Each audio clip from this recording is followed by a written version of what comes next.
새로운 핵 잠수함 설계 연구가 끝나 최종 심사 단계에 있으며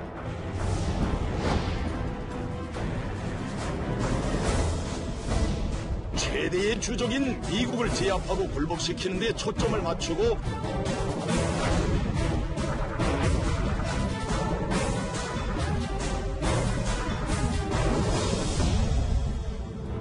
김정은 위원장 보면 굉장히 솔직 담백하고 대담합니다. 대단히 저는 가능성이 높다고 생각하는 것이요. 비핵화와 평화에 대한 확고한 의지인지 국민들은 매우 의아해하고 있습니다.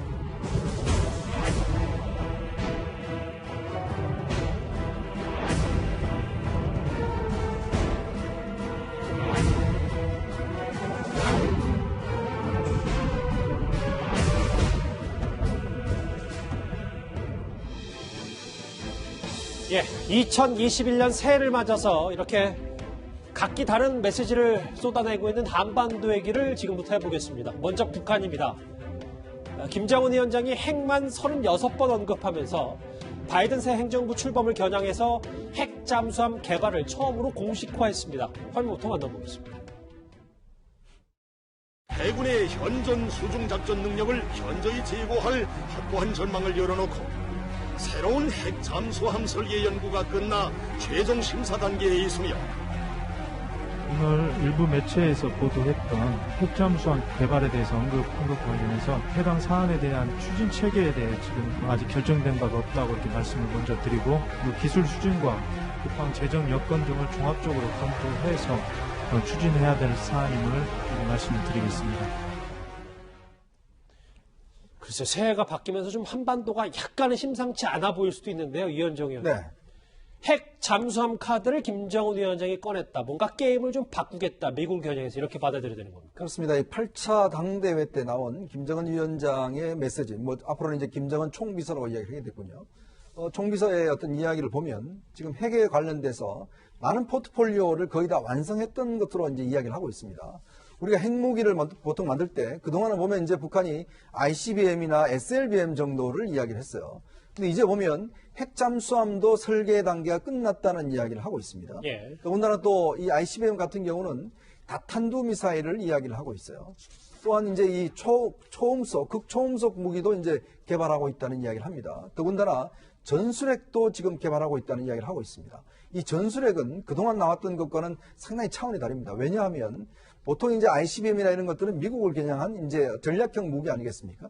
근데 지금 이 전술핵 같은 경우는 사실상 이스칸다르나 이 중단거리 미사일에 사실상 실어서 하면 바로 대한민국이 사정권에 들어가는 우리한테는 직접적인 영향을 미치는 바로 핵무기입니다. 예. 자, 그렇다면 이번에 특징적인 보면 그동안은 북한이 자기 방어적인 측면에서 노동당 규약에 많이 이야기를 했어요. 근데 이번에는 국방력을 증강하겠다는 이야기를 합니다. 그 이야기는 뭐냐면 이제는 자기 방어력을 뛰어넘어서 이제 어떤 공격형의 어떤 여러 가지 핵무기들을 본격적으로 개발하겠다는 이야기를 올해 초에 한 것이기 때문에 이 상황 자체는 이제 게임 체인저에 들어갔다 이렇게 평가해도 과언이 아닐 것 같습니다. 말씀하셨던 ICBM과 극초음속 무기 여기에는 없지만 전술핵 그리고 저희가 지금부터 집중할 게 여기 제가 손에 가리키는 핵잠수함인데 이 핵잠수함을 좀 더 구체적으로 살펴보겠습니다. 다음 장을 한번 같이 볼까요?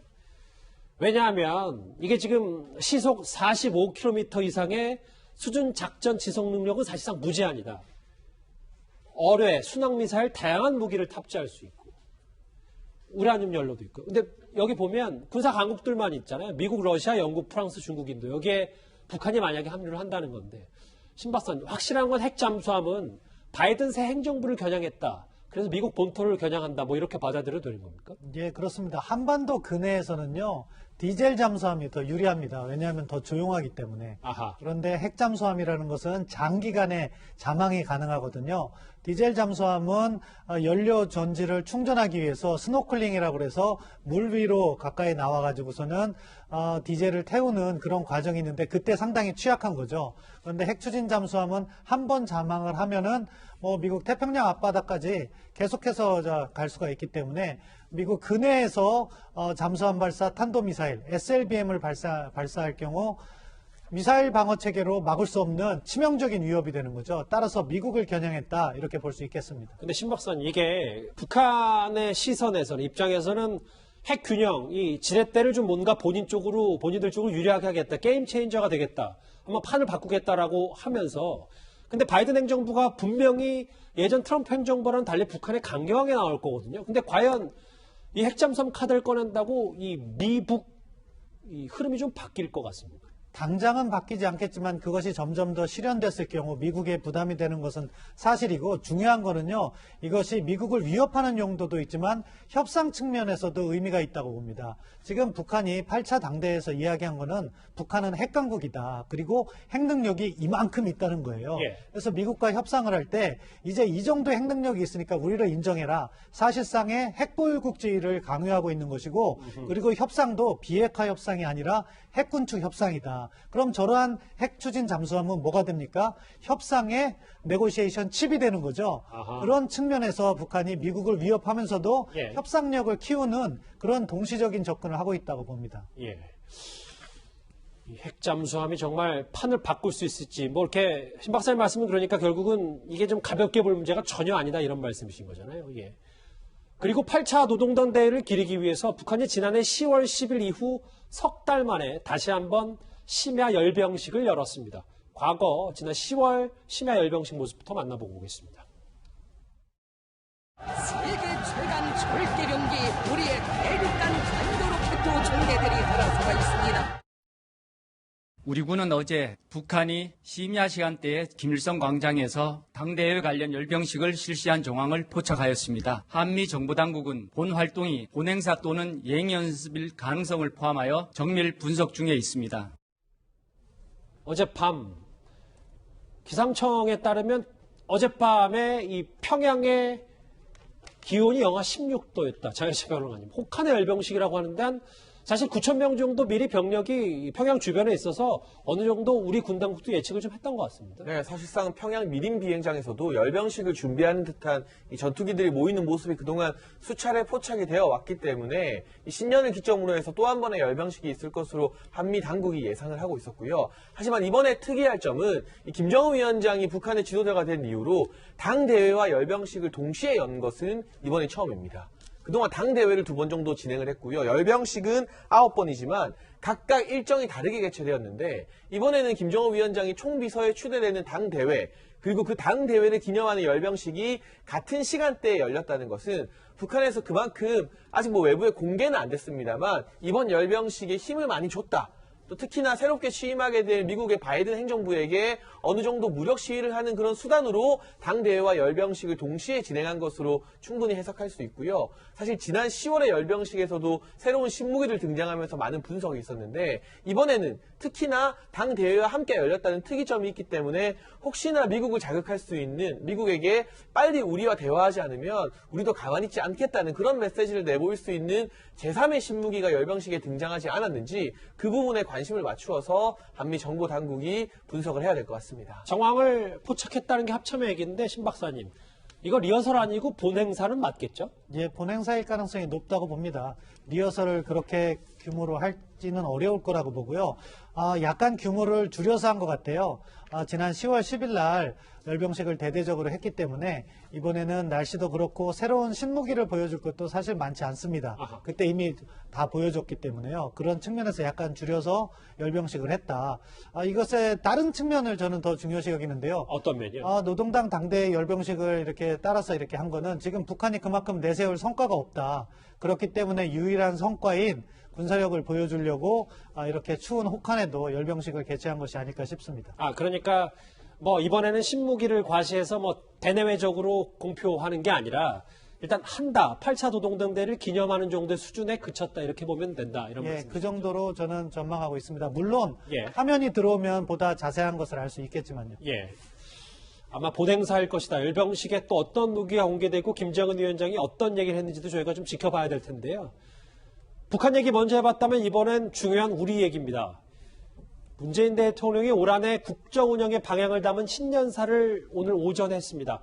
대략 한 27분 정도 진행된 신년사에서 북한 관련 언급은 3분. 작년에 비해서 절반 수준이었는데요. 그럼에도 임기 후반 남북협력 기조를 이어가겠다는 뜻을 분명히 했습니다. 언제든 어디서든 만나고 비대면의 방식으로도 대화할 수 있다는 우리의 의지는 변함없습니다. 멈춰있는 북미 대화와 남북 대화에서 대전환을 이룰 수 있도록 마지막 노력을 다하겠습니다. 이현정 의원님. 네. 오늘 뭐 여러 가지 대통령의 메시지가 있는데 저희가 오늘 북한, 대북 이슈에 좀 주목을 해봤거든요. 북한과 비대면 대화도 가능하고 북미 남북 대화 대전환을 이루고자 마지막 노력을 해야 된다. 이 대통령의 메시지를 건넸습니다. 정말 대통령의 메시지를 주목한 이유가 북한이 제가 좀 전에 말씀드렸지만 이제 전술핵까지도 개발하겠다는 거. 그동안 또 3년 동안 끊임없이 핵을 개발해 왔다는 것을 본인들이 시인을 했지 않습니까? 자, 그렇다면 우리 어떤 북한과 대치하고 있는 우리나라 대통령이라면 당연히 이 부분에 대한 경고 정도는 나왔어야 되지 않겠는가. 저는 그런 생각을 했어요. 그렇지만 제 생각이 굉장히 순진했던 것 같습니다. 지금 지난 3년 전에 정의용 국가안보실장이 북한에 가서 김정은을 만나서 뭐라고 그랬냐면 북한은 이번에는 비핵화 의지가 확고하다라는 이야기를 했습니다. 예. 그래서 바로 미국으로 날아갔죠. 그리고 트럼프 대통령한테 이야기를 했습니다. 그래서 바로 북미회담이 개최됐고 했지 않습니까? 자, 그런데 그 와중에도 지금 김정은은 끊임없이 핵무기를 개발해왔다는 걸 본인 스스로가 인정하고 있어요. 그리고 아주 굉장히 다양한 종류의 핵무기와 그다음에 전술핵까지도 지금 개발하고 있다는 사실을 공표를 했지 않습니까? 그리고 어떻게 했습니까? 북한이 지금 우리 공무원을 갖다가 총살했고요. 또 남북대화 지금 그 건물을 갖다 폭파했습니다. 자, 그런 일이 그동안 있었지 않습니까? 예. 근데 어떻게 했습니까? 우리 정부는 이제 평화가 왔다라고 이야기를 했어요. 과연 평화가 왔습니까? 그렇다면 지금 판문점 선언을 무효화했습니다. 김정은이 자기 입으로. 그렇다면 이 부분에 대한 북한에게 따끔한 경고와 함께 그럼에도 불구하고 대화를 해야 된다는 게 저는 아마 문재인 정부의 그동안 취지를 보면 당연한데 또 그 경고는 없었습니다. 그러면서 또 비대면으로 대화하자. 북한이 이제 임기가 이제 1년 정도 남은 우리 정부와 왜 대화를 하겠습니까? 어차피 새로 등장하는 바이든 행정부와 이제 앞으로 카운터 파트너가 될 텐데 예. 사실은 그동안 뭐 우리가 중재자 역할을 이야기를 했지만 북한은 우리에게 대변인 역할을 강요하고 있어요. 그렇다면 이 부분 관련해서 끊임없이 북한에게 대화만 이야기를 하고 뭔가 주겠다는 이야기만 북한은 그것도 보지도 않는데 그런데 대통령은 끊임없이 대화하겠다? 과연 언제까지 우리가 이런 어떤 면에서 북한에게 구걸을 해야 되는지 참담한 생각입니다. 신 박사님, 좀 더 구체적으로 보면 이번에 남북관계는 판문점 선언 이전으로 돌아갔다. 김정은의 말. 새로운 핵잠수함 얘기도 조금 전에 짚어봤고요. 그러니까 북한의 이런 일련의 흐름에도 대통령은 다시 한번 임기 후반에도 비대면 대화, 남북관계를 강조했다. 이게 지나친 낙관론이라고 보시는 겁니까? 낙관론은 아니고 사실 분량이 줄었다는 것은 문재인 정부도 이 남북관계가 쉽지 않다는 것은 인정하고 있는 것 같아요. 예. 그럼에도 방향을 바꾸기에는 너무 늦은 측면이 있는 거고요. 그렇다면 제가 하시는 부분은요. 이현정 의원님의 말씀에 공감하면서도 북한에게 대화를 할 수 있는 나름의 여지를 만들면서 우리 입장을 이야기했으면 좋았을 텐데 무슨 말씀을 하셨냐면요. 방역협력. 관광협력을 이야기를 했어요. 그런데 그거는 며칠 전에 김정은은 본질적인 문제가 아니다 하면서 우리 정부에게 무엇을 요청했냐면 본질적인 문제, 연합군사훈련이라든가 군사합의 이행 같은 것을 갖다가 요구했거든요. 그렇죠. 그럼 거기에 대해서 우리가 맞받아치는 부분이 필요한데 뭐냐? 사실은 그런 걸 논의하고 싶다고 이야기해도 돼요. 그것을 지키지 않고 있는 것은 남북 군사 분야 부속합의에서 있는 군사공동위원회에 북한이 나오지 않고 있거든요. 그렇다면 우리가 본질적인 문제를 논의하겠다. 너희들 나와라 하면서 북한이 잘못했던 것들, 뭐 공동연락사무소 폭파라든가 이런 것도 포함해서 모든 문제 열어놓고 가겠다 하면은 김정은도 자기가 한 말이 있기 때문에 거기에 대해서는 말문이 막히거나 그래 한번 만나보자 이렇게 나올 수도 있는 거거든요. 그런데 며칠 전에 김정은이 노라고 한 것을 갖다가 대통령께서 바로 반복을 해버리면 북한 체제는 누구 중심으로 돌아갑니까? 김정은 당연히. 총비서 중심으로 돌아가기 때문에 누구도 받을 수 없는 이야기를 한 거예요. 그러니까 이것은 우리 정부의 대북 기조뿐만 아니라 북한을 다루는 협상 전술 측면에서도 아직도 좀 미흡한 점이 있다고 봅니다. 신 박사님, 짧게 하나요. 분명히 북한이 노라고 했고 코로나 방역에 대해서 이인영 통일부 장관도 얘기했는데 이거에 대해서 거절했는데 오늘 신년사에 담겼다. 이거 잠깐만요. 이해가 안 돼서 이걸 어떻게 받아야 됩니까, 그러면? 북측에서는요, 어떻게 받아들이냐면 한국 정부가 대화할 의지 없이 이미지만 좋게 만들려고 한다. 이렇게 오해할 수 있는 발언이라고 생각합니다. 알겠습니다. 저희가 김정은 위원장의 한마디, 대통령의 신년사, 한반도 중심으로 외교안보 소식으로 지금 중심으로 짚어보고 있는데 얘기도 저희가 짧게만 한번 해보겠습니다. 문재인 대통령이 오늘 신년사에서 부동산 문제와 관련해서 국민들께 송구하다고 사과를 했습니다. 과거 발언 잠시 비교를 좀 해봤습니다. 부동산 투기와의 전쟁에서 결코 지지 않을 것입니다. 주거 문제의 어려움으로 낙심이 큰 국민들께는 매우 송구한 마음입니다. 장혜철 평론가님, 대통령이 부동산 정책 관련해서 사과한 건 이번이 처음이죠. 그렇죠. 사실 부동산 상승이 문재인 정부 들어서 갑자기 2020년에 드러났던 현상이 아닙니다. 사실 문재인 정부가 들어서고 나서 지속적으로 부동산 상승에 대한 여러 가지 여론의 지적이 있었고요. 언론 그리고 진보 시민단체라고 할 수 있는 경실련도 문재인 정부의 부동산 정책 잘못되고 있다. 그리고 이 부동산 상승의 혜택을 청와대의 고위 참모와 또 정부의 고위 공직자들이 누리고 있다면서 강하게 질타한 바 있습니다. 하지만 그럴 때마다 문재인 대통령 작년만 해도 부동산 문제, 주택 문제 자신 있다고 말을 해왔었고요. 뭐 여러 가지 정책 실장이나 국토부 장관, 뭐 사회조정실장 이런 사람들 전부 다 주요한 참모들 전부 다 조금만 기다려달라. 내년이 되면 하반기가 되면 부동산 문제, 주택 문제 안정시킬 수 있다고 말했습니다. 그렇기 때문에 비록 이제 정권 후반기이지만 대통령이 직접 부동산 문제에 대해서 송구하다고 입장을 밝힌 것은 대단히 중요한 키포인트일 것 같은데 하지만 한 가지 안타까운 점은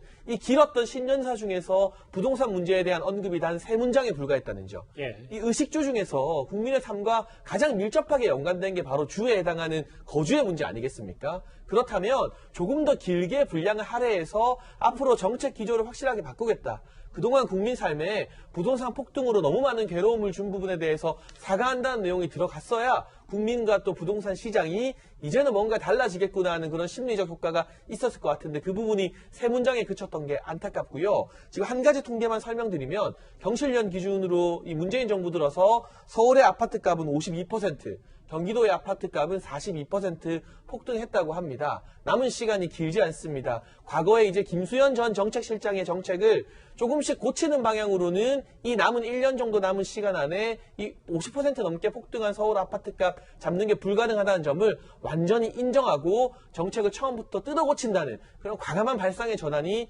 필요한 시점 같습니다. 조상호 부대변인, 저하고 여론조사를 한번 같이 볼까요? 이게 다른 부분은 진보 보수 이념적으로 떠나서 좀 한 5대5, 4대4 맨날 이랬었는데 빨간색으로 표시된 부분이 좀 부정적인 여론이거든요. 부동산에 관해서. 잘 못한다. 그리고 올해 부동산 가격도 대체적으로 오를 것이다.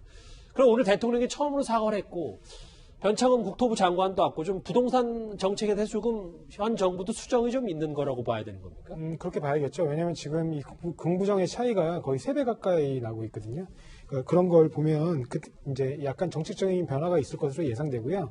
일단은 변창흠 장관이 취임하고 난 직후에 본인의 정책 방향의 변경이 있다. 그 변경의 초점은 공급 확대예요. 공급 확대를 대폭 이뤄내겠다는 의지를 좀 밝힌 바 있습니다. 그래가지고 이른바 변창흠표 3종 세트라고 하는데 예를 들면 역세권을 보다 고밀도로 개발을 하겠다. 그래서 대규모로 이제 주택 공급을 늘리겠다. 그 다음에 또 중공업 지역을 이제 주택 지역, 용지 지역으로 바꿔주겠다. 그 다음에 저층 주거지에 다시 아파트 등을 올릴 수 있도록 그런 인허가 절차를 간소화하겠다는 정책을 이미 밝힌 바 있습니다. 거기에 더해가지고 이제 아마 이제 여러 가지 의견들이 있는 것 같아요. 예를 들면 양도세 인하를 해서 기존 주택의 거래 활성화도 필요한 거 아니에요? 거래세를 좀 낮춰서. 예, 그렇습니다. 근데 어쨌든 이제 보유세는 높이더라도 기존 유지를 하더라도 거래세는 좀 낮춰서 거래 활성화를 좀 유도해야 되는 거 아니냐? 이런 얘기들도 좀 나오는 거가 있고요. 그런 걸 본다면 전체적으로는 신규 주택 공급이든 기존 주택 공급이든 공급이 많이 이루어져서 거래 활성화가 이루어질 수 있도록 하는데 주택 정책의 방향이 많이 바뀐 것으로 보입니다. 부동산과 북한 문제를 중심으로 오늘 대통령의 신년사 하나하나 풀어봤는데요.